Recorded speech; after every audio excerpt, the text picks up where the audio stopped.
Hello. Testicles. So, Duncan, welcome to another episode of what we call it, Raw Chats. Raw And Chats. here we are with Glad to Duncan be here. Ban, not Duncan Ban in Time. That's a guy from Respect. Respect, Pick Up Yourself. So we're in Habitat here, and Duncan, are you the big boss of Collective?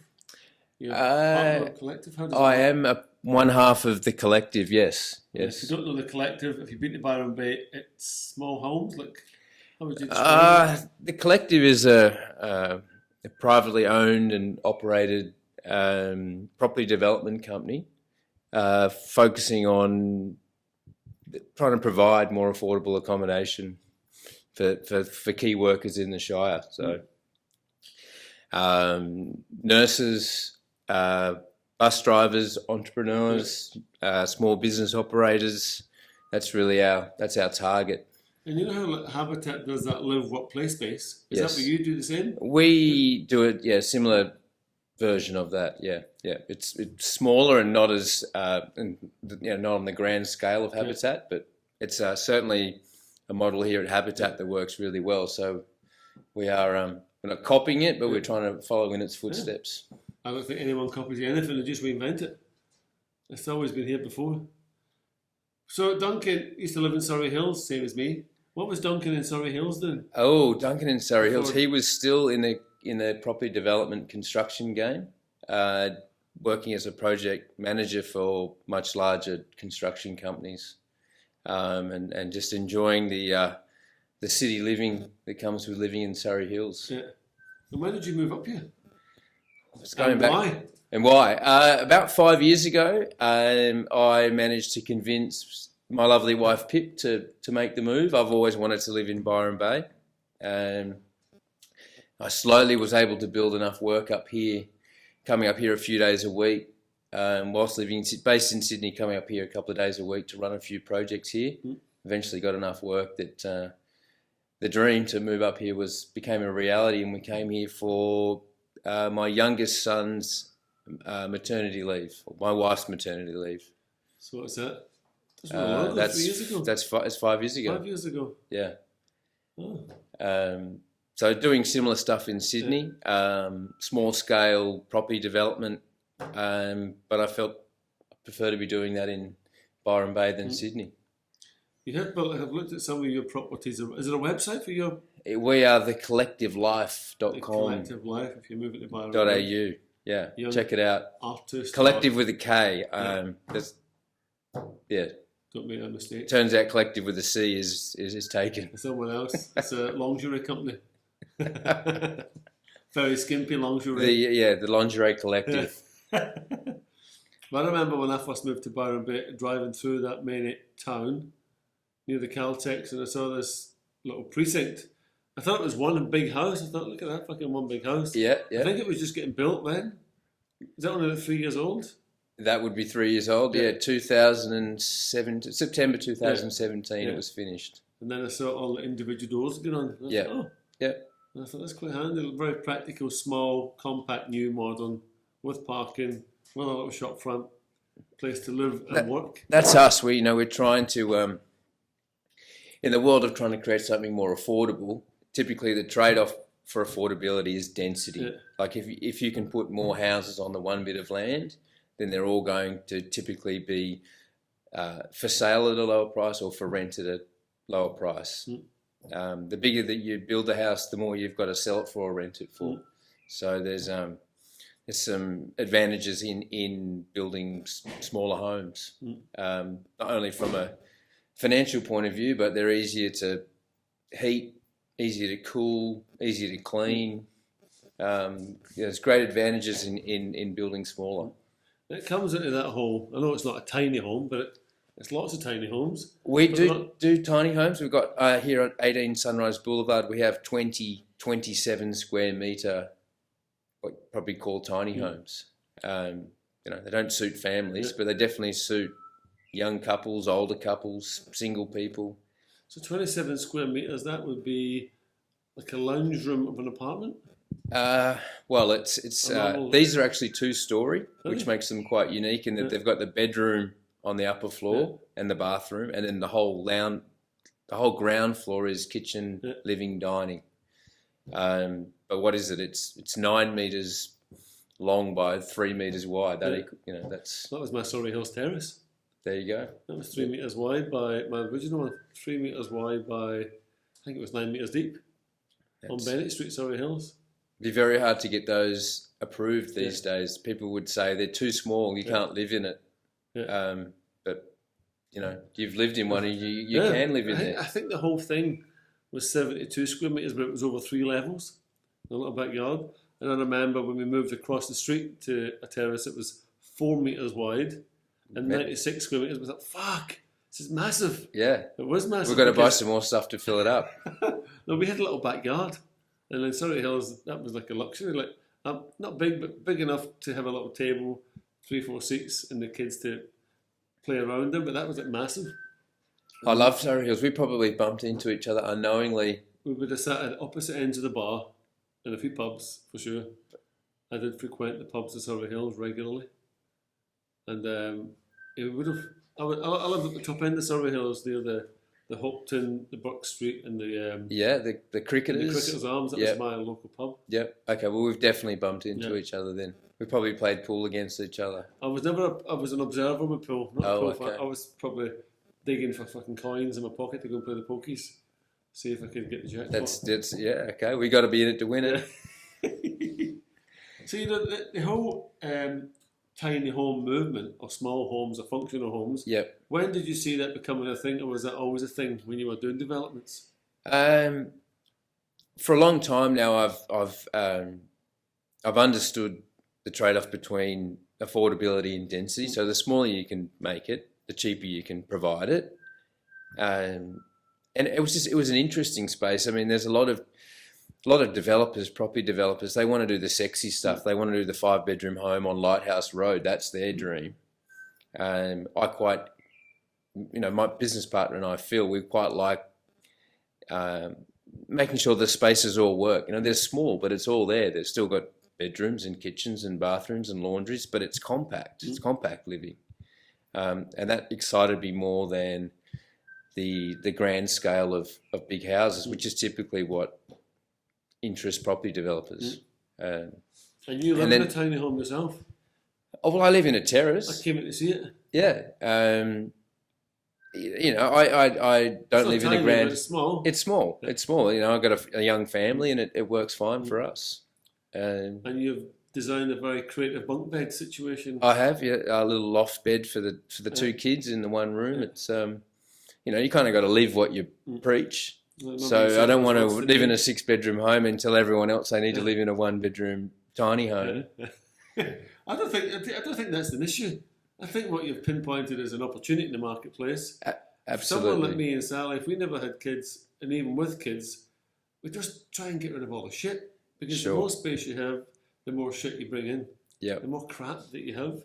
That's it. And I think tiny, small. I'm really excited. I'm forever watching these tiny homes on Netflix. I was watching one last night with Sarah Beanie. She used to do one a long time ago in the UK, but she's now came out with this one. It's like be mortgage free in less than a year or whatever the fuck it is. But it's people who have done alternative stuff. So, example, last night was a 26-year-old girl who bought an old Dutch barge. Yep. £18,000, and she had £7,000 to develop it and make it a home, and have a roving license travelling through London, where she can be anywhere for 14 days, but then she's got to move again. Yep. Another woman bought a fucking disused reservoir, which is basically a concrete hole in the ground. That's innovative. That kind of thing. But she bought it for £9,000 because no one wanted it. It was unsellable. It was unusable. So by working with the local council, making it sustainable and using the pre-existing format what it was, she built a house. Right, there you go. Another guy bought a trailer on a farm and built a house that can stay stationary for up to 28 days, and then you must move it under council legislation. Yep. So I thought, fuck, it's just people just doing stuff. So I don't think... Sure. I think what you're doing is right on the money.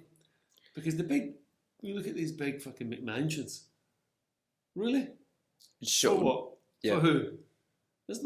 I can't see those places. When I look at them, I don't see love. I don't see happiness. Sure. I don't see all those things that make a house a home. I see houses or statements, but not. I don't get it. Sure. Well, one of the things that we pride ourselves with our business as well is not only are they're smaller, but we make sure they're in locations where there's existing infrastructure. That could be a library, a bus stop, a pub, so that you can. Got to have a pub. You got to have a pub. You know, it could be a shop. supermarket. It could be all these, you know, be near a share car. All these things that are all these add-ons to our business model, because there's no point in having a really cheap place to live if you've got to get in your car and drive 20 minutes to socialise. The idea with these smaller homes, yes, there's a lot of them often on one site, but they're making use of existing infrastructure and existing communities.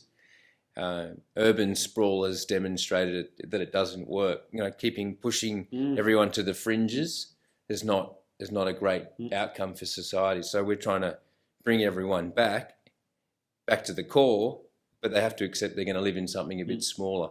And so far our business model's demonstrated people are prepared to do that. I watched this documentary on the ABC about the Sydney sprawl, and it was like this Indian family. So the dream for them was to get their own family home. And they could achieve that, but they had to go way out west. Yep. Let's call it Badgerys Creek, where it was. But the guy was like an accountant, and he worked in North Sydney. So his commute every day was 4 hours. Yeah, that's what the guy said. He goes, I have no life. He goes, yes, I may have achieved this thing. He goes, but at the same time, there's nothing here. Sure. There's lots of houses, but there's no community, there's no shops, there's no restaurants, there's no... And then my life is at the very opposite end of Sydney.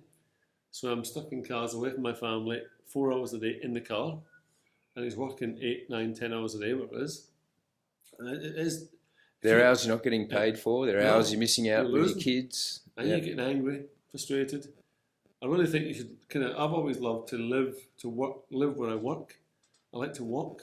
Absolutely. Live in triangles. That's a luxury that House, if you can make it happen. Daycare, pub, coffee shop, gym, just things all within a walking distance. Sure. And I know when I used to live in Surrey Hills, my little terrace, people would come and say, "Oh, this is cute," and what they really meant was it's fucking tiny. Yeah. But this was everything we needed and a whole lot more. Sure. When I used to walk into my wee back garden, I could put up the washing thing and hang myself in direct sunlight, radiating off all the concrete. I thought, fuck, this is lovely. This is it. And I could be in the City Football Stadium in 10 minutes. Yep. I could be in the city in 10 minutes, all by foot, all by walking. And I thought that's the luxury. So that I think it's a certain kind of person that likes that. Some people do like the big double galleries, the fucking 10 bedrooms because 10's more than 9 sort of thing. And you see that a lot in like Australian developments. It's all big. They don't encounter like green space. They kind of take the property to the edges of what's that statement they use? The land something ratio. Right. No, I'm not. There's a little ratio they use. The amount of building you can have on a. Oh yeah. It's called the floor space ratio. Something like that. Yeah. Yeah. And I thought, where's your? You built this massive house, but where's the garden? Yeah. Even if you don't have kids, but just a little bit of garden to see green grass, to plant some trees, and they're not really considered in many of those developments I've seen. Yeah. And there's communities like my sister. She's moved to one up in Sunshine Coast. It's a Stockland development. It's actually quite a nice one because they've got lots of builders building within the development, but they've built shopping centres, pubs, cafes. Sure. I think it's like let's call it 1,000 kilometres. I'm making a number up here of really good cycle tracks. Fantastic kids entertainment areas with flying foxes. Bring back the corner stores. Bring back the kids getting on bikes, riding down the road to get the milk for mum. Like these days, that's gone. Yeah. It's all about it's driven by cars, unfortunately. It's shocking. I don't like that. I hate that.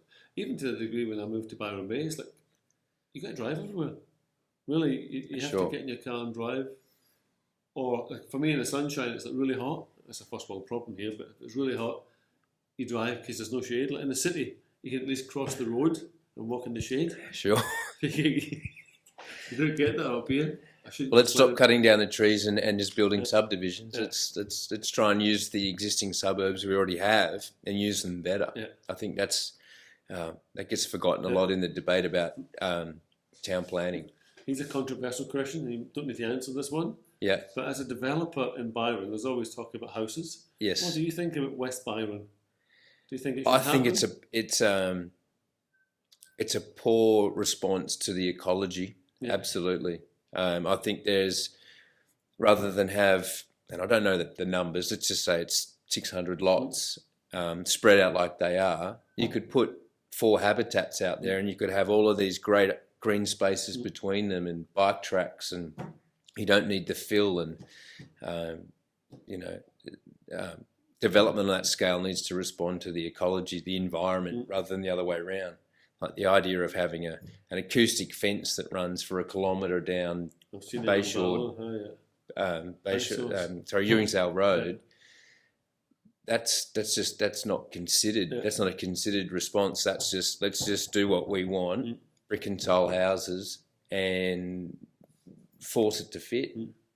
Who's doing it? Is it the council or is it someone?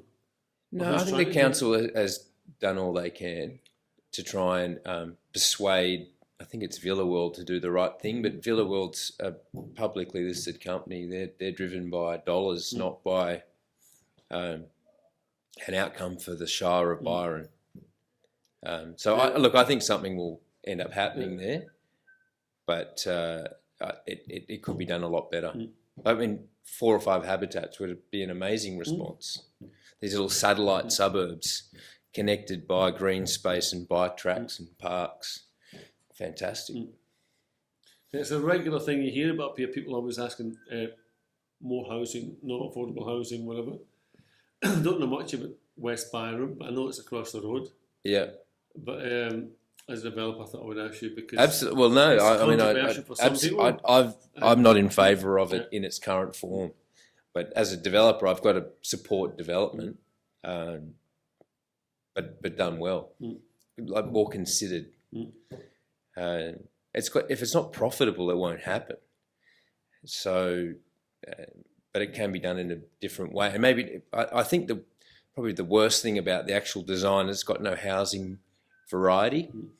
It's got no diversity. It's just pretty typical subdivision standard lots. Like you could have some terraces, which you've lived in, and they're a great place to live for certain stages of your life.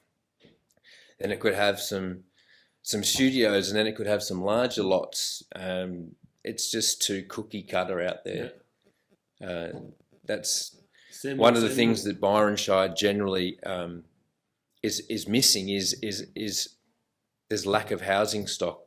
The very typical house in Byron is, whether you talk about Byron, Mullum, Ocean Shores, South Golden, Bangalow, it's all 3-bedroom houses on 600 to 1,000 square metre lots.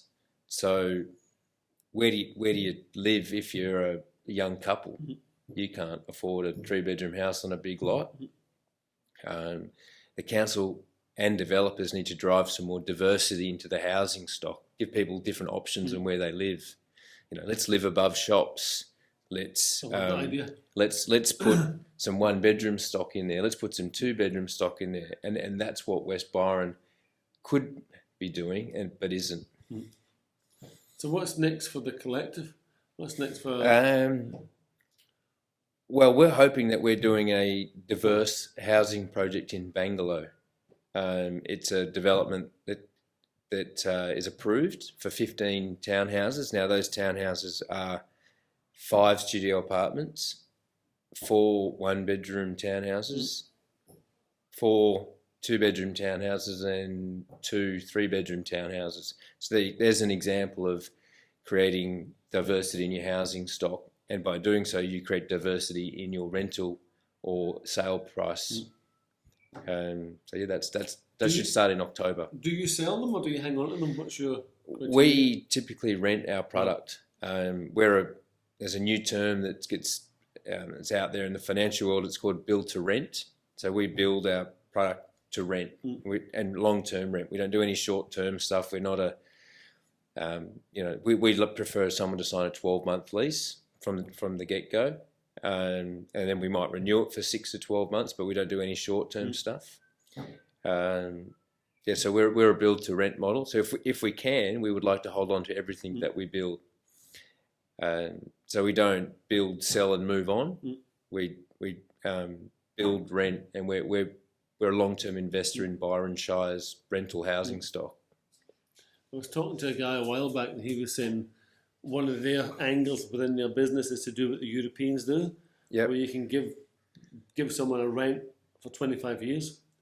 Because in Europe, many people, even like myself, we grew up in council houses. I would love that. I mean, we tried to do 3-year leases at one stage with one of our projects, thinking it would be really well received. I think it's just uncommon ground for a lot of Australians. And I don't know whether it's a thing that's typical to Byron Shire, but lots of people are uncertain where they're going to be in their stage of life in 3 years' time. I suppose that back in the day, you never moved. They were a house and that was it. You were stuck. They were in the village, and that's the village that they lived in for the next 15 years. So signing a lease for 3 was no problems, but it wasn't well received. So we just went back to 12-month leases. Because security of tenure is something that a lot of renters in Byron Shire come up against. They get offered a 9-month lease, so they have to move. They live in the house from February till November, and then it goes on Airbnb for 3 months, and then they're invited back. We don't play that game. So no. It is the only place I've seen doing 9-month leases. 9-month leases. I know you live here, you totally get why they do it. It's like totally cashing in. That's on it. the Airbnb for the summertime. Absolutely. I mean, you can't blame the owners, no. but you got to blame the system. Because you can get, for a house you might rent for like $1,000 a week, you rent it for fucking $5,000 a week. That's it. Yeah. So in 3 months you've made your yearly fucking mortgage repayment. So we need more developers, and it's becoming more popular to do build to rent. Because in Byron, without boring you with statistics. Oh, we love stats. Stat. Don't fact check it. Don't Google it. Typically 25% of society rents. That's a pretty typical scenario in Greater New South Wales. In Byron, it's more like 30 to 35% of people rent. So we're angling our business at that part of the market, which is often forgotten about, or is left to take the dregs. The leftovers. Yeah. Now, I was a renter my whole life until during coronavirus when we bought a house. Congratulations. By accident. You're in the game. It wasn't a plan, but we did it because we worked it. It was actually cheaper to buy this house. It was like half the price than a rent. And it's probably gone down since possibly, mortgages, suddenly there's one at 1.99%. Yeah, there was we were able to pull it off during the midst of it, and I thought, fucking hell. Because for me, it's like, I just never, that word, when someone told me the word mortgage means till death, I thought, I don't want to be fucking part of that game. It is, yeah. Well, you're throwing down some roots now, you're going to throw down the tap root. I don't get it. But it's just that, and then do you know who created this word mortgage? And who really drove it? Oh, no. The Yankees after the war. Right. They wanted to keep the population working. Right. So they encouraged everyone to be a good old American. You got to get a car, and you got to buy this house. And you got to give 25, 30 years of your life to work to keep the system turning. Okay. Till death. And I thought, fuck. Keep the factory workers in the same spot. Buy that Make house, them get a mortgage. Home, the ultimate. That's what and nowadays people are not pay it back over 30 years. And extend it to 35 if you're young enough. But I don't think people are now so concerned with that idea. The idea of bricks and mortar needs to be my house. I think people are now being quite... I saw a guy that lives in a bus in Mullumbimby. Sure. It's the old 389 that does Sydney to Bondi, single-decker bus. Yep. He's turned it into a two-bedroom house. Lovely. He's parked it on somebody's property. I thought, that's big. It looks really cool. Yeah. Just cut the side of it out, opened it up. Where does he park it? On a farm in Mullum. Awesome. It doesn't move. It's just like stuck. Yeah? Sure. And I thought, those thoughts were never in my mind. Like, by coming to Byron Bay and seeing people living, when the guys who designed the Ford Transit van or the Hilux, whatever the fuck they designed, those designers were not contemplating that one day those will become houses. A fleet of houses? Yeah, absolutely. They thought these will be moving shit for workers and tradesmen or whatever. Yeah. And when I walk around Byron Bay and I see all this ingenuity and creativity, sure, I thought, fucking hell, look what they've done with that car. That was supposed to be a van that moves shit. Now it's a fucking bedroom house with a computer desk. That's it. With a great view each morning, watching the ocean. I get kind of envious that I just never had that level of thought or free thinking in my mind. Yep, absolutely. I was so focused on trying to do business.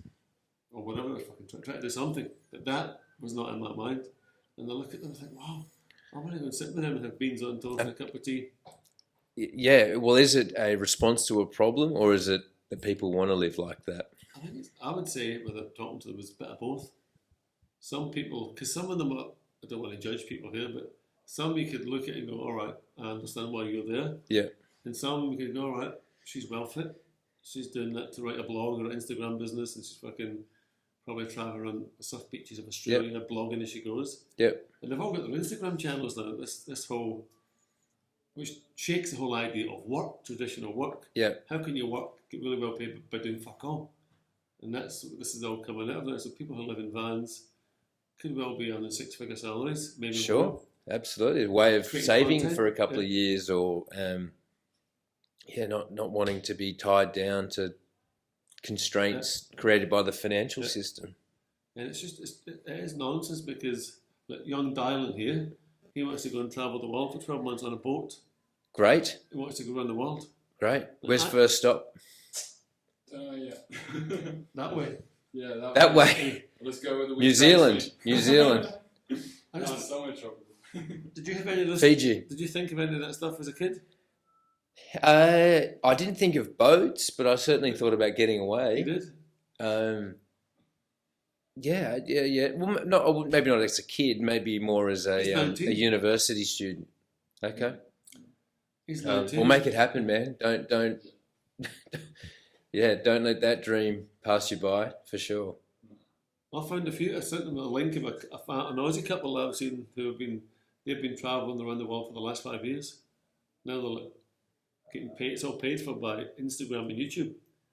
It's a couple, and they've had their baby on this boat. Ah, right, yeah. They love that big catamaran. And I just thought, fuck, it's just Well, that's clever. Yeah. That's clever. I'd love to be genius. those guys. Totally, and that's the thing nowadays, that you can do what you want to do, the stuff that you enjoy, and make a business out of it. Sure. Because Yeah. back in the day, when we went to school, or maybe when you came to school, they said, here's a choice of careers. They never told you lifestyles. Yeah. This is what we think the system needs, but there's a big blank canvas over there of lifestyles. You can create a great life by living that blackboard that's got nothing on it. Because you got to write that shit yourself. Mm. And I thought that's when you. I believe you. Yeah. Well, it's not our generation that came up with it, but lifestyle rich is the new rich. Yeah. Like, don't chase money for just money's sake. Make money, but make it to do something with. Don't just keep making more of it. You always see the guys who end up making shitloads of it either get really miserable or give most of it away. Yeah. I can't remember where I heard it the other day, but it was an intriguing concept that to avoid these people who make too much money and then they hang on to it and becomes institutionalized wealth, you have 5 years, let's say 5 to 10 years to spend it. Yeah. So if you make $1 billion, you got to work out how you're going to spend it. It just stops people making all this money and it's sitting in the bank being like unused wealth, untapped resources. Wouldn't that be great? That Bill Gates, every 10 years, he has to spend every dollar that he makes. So it just encourages this investment, and you hope that people want to do the right thing with it. So they invested in green energy, or they invested in education, or they invested in medical practices. Like the idea of having Bill Gates, I don't know, what's he worth, $10 billion, just sitting in the bank doing nothing, and it'll just be left there for the next person to pick up. That's not just sitting in the bank and doing nothing. The bank's reselling his money. Sorry, $100 billion. So the Correct. bank needs Bill Gates' cash to sit there, right? So Yeah. they can resell it. Here's a question for you. Everyone's got a charity nowadays, and everyone's donating. So, for Yeah. example, let's just use Africa, for example. They're raising billions of dollars to, and this has been happening for years. My mind says, shouldn't it be fixed by now? Right. Where the fuck is this money gone? Yes. They must have pumped in 100 billion or 200 billion over the last fucking 20 years. To resolve. Yeah, to famine, poverty, water, housing. I mean, first world countries don't consume that amount of fucking money for those resources. So where does all the money go? You ever wondered that? It's been a problem that's been around for a long time. I think Solved too it, much but- has gone in, and Right. people are fucking pocketing it. They're siphoning it off. Yeah. Did you ever remember this back in the 80s? There was a song called Band-Aid, Feed the World. Feed the world. There's not going to be. I don't. Maybe it was European based. It was Bob Geldof spearheaded it to get all the singers. Did they do it again after the tsunami? Yeah, that was they did the second one for America. Right. For where that guy Fox is from, Jamie Foxx, the poorest country in the world. I forgot what it's called. But anyway, I was speaking to a friend of mine who is Ethiopian. And when I was a kid growing up, they showed all these terrible pictures of little black babies with massive pot bellies and flies all over them. Yeah, I remember that. Mothers trying to feed their kids and kids dying. And I said to one when I first met, I said, "Oh, you're South African. I said, what happened to the famine?" And she said, "What famine?" I said, "What do you mean the famine?" She went, "There was no famine in my not where I'm from, in Ethiopia." And I thought, "So where was this famine?" She went, she was totally just did not get the fact that the famine existed. She goes, "It may have happened, but I wasn't encountered by it." But the whole story was Ethiopia, famine, raise all this. Bono was involved in it and all these big singers. I thought, well, where the fuck does that money go? Does it just go to these agencies that say, we'll take the money and we'll fix stuff over there? Sure. And then I found out that the agencies can take 80% of that money. All the admin of the... Admin. Yep. And 20% has to go to the cause. And I thought, well, that's not really why people donate. You don't really give your dollar to think that 80% is going to go to the guy in the street fucking to go and buy his fucking sandwich. Yeah, sure. Or the to rent the offices, to administer the costs. Sure, the all the staff involved. Yeah, no, I'm with you. Why don't you give it to the government? And I thought, well, maybe the government's really corrupt. I suspect that might be the case. I thought it's a fucking vicious situation because really, you want to help someone, right? You want to help them get water, get food, have shelter. And you say, all right, he's going to do it, all right, give him the money. But I don't know if that person really qualifies to get the money. Sure.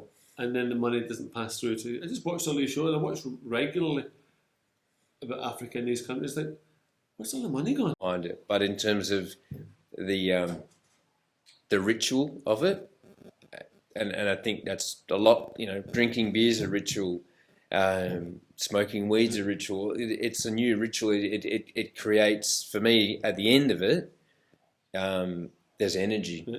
And that's what I take out of it. Whether it's cleansing my blood or good for my skin, great. But it's just the energy, the raw energy at the end of it. Have you started tongue scraping? I've been doing that for a while. I've just started. Right, with the copper. With the copper and dry brushing. Yeah. Not dry brushing, but I've tried the copper thing. I was introduced to that in an ashram in India. Oh, kinky. Kinky, yes. Not a Kama Sutra ashram, but maybe next time. How long we up to, Dylan? You're up to 36 minutes. So. Anything else you want to talk about?